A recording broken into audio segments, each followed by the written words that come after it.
চলো আজ তোমাদের শেখাই ধানকুনি মাছের রেসিপি উচ্ছে দিয়ে।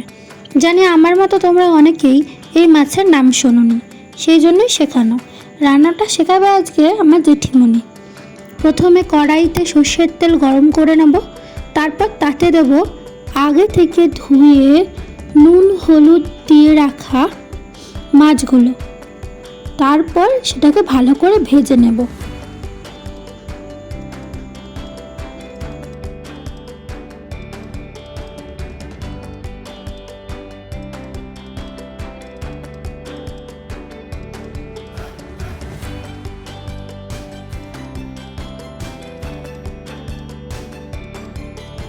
দেখো মাছগুলো বেশ লাল হয়ে গেছে। এইবার মাছগুলো উল্টে পাল্টে নিয়ে তুলে নেব। তারপর মাছ ভাজার তেলটাতেই দিয়ে দেবো আগে থেকে ধুয়ে কেটে রাখা উচ্ছেটা।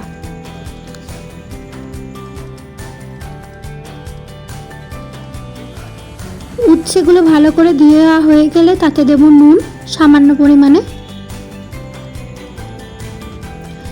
তারপর সেটা নুনটা মিশিয়ে উচ্ছেগুলো ভালো করে ভেজে নেবো। আমার তেলটা কম হয়ে গিয়েছিল, সেই জন্য আরও তেল দেওয়া হলো।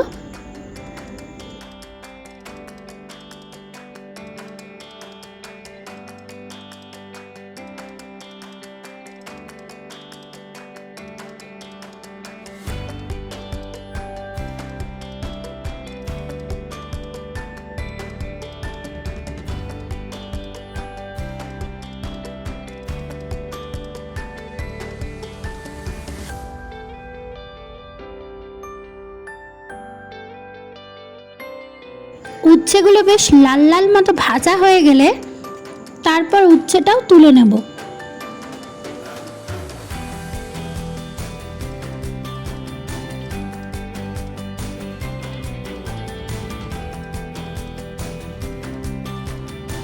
তারপর তেলে দেব আগে থেকে ধুয়ে আর ঝিরি করে কেটে রাখা কিছু পেঁয়াজ।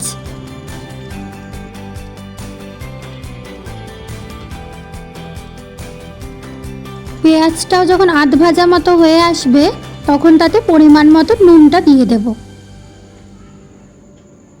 দিয়ে তারপর ভালো করে মিশিয়ে নেব। পেঁয়াজটা ভাজা হয়ে গেলে তাতে দেব 1 চা চামচ আদা বাটা, 1 চা চামচ রসুন বাটা, তারপরে 1 চামচ লঙ্কার গুঁড়ো, হলুদ গুঁড়ো দিয়ে ভালো করে মশলাটা মিশিয়ে নেব।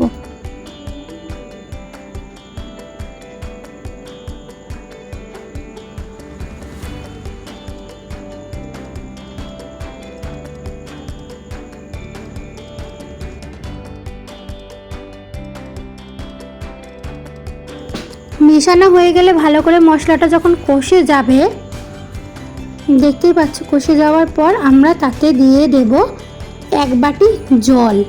জলটা তোমরা পরিমাণ মতোই দেবে, আমরা 1 বাটি দিয়েছি। দিয়ে সেটা ভালো করে মিশিয়ে নিয়ে এখন ফুটতে দেব। ঝোলটা বেশ টকবক করে ফুটে নিয়ে তারপরে মাছ উচ্ছে সব কটা আমরা দিয়ে দেব। দিয়ে নিয়ে ভালো করে নাড়াচাড়া করে নেব। তারপর যেটুকু জল লাগবে আবার সেই পরিমাণে দিয়ে ভালো করে ফুটতে দেব। ফোটানো হয়ে গেলে দেখো জিনিসটা পুরো মাখা মাখা হয়ে গেছে। এইবার আমরা তুলে নেব। ব্যাস রেডি আমাদের ধানকুনি মাছ উচ্ছে দিয়ে। খেয়ে জানি